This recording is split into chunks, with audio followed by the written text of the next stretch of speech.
Most Western Christians have been concerned about sharing their faith in a way that has been primarily and importantly a very didactic expression of propositions and analytical arguments. Sometimes I feel, which is why I'm speaking here today, to the neglect of commending the gospel to the whole person, to whole beings, including our senses, and showing the beauty and the splendor and the goodness as well as the truth of the gospel.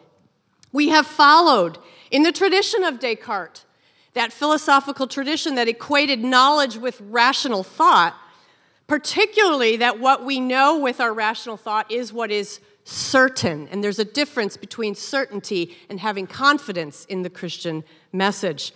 Certainty and this quest for certainty, intellectual certainty, ultimately led to systemic doubt, which was one of the contributing factors to what we now call the situation of post-modernity that we dwell in and live in today.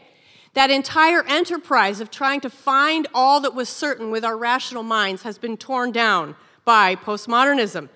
Whether or not postmodernism is true or right or correct, I'm telling you that our culture has imbibed that ethos, and now most people don't have any or very little epistemic or epistemological, which is the word of saying, the fancy word of saying, how do we know anything? How can we know?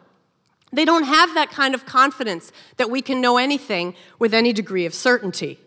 This is why I believe, and what I'm going to suggest today, the arts are so important for us as Christians as we share the goodness, the beauty, and the splendor of the gospel with our world.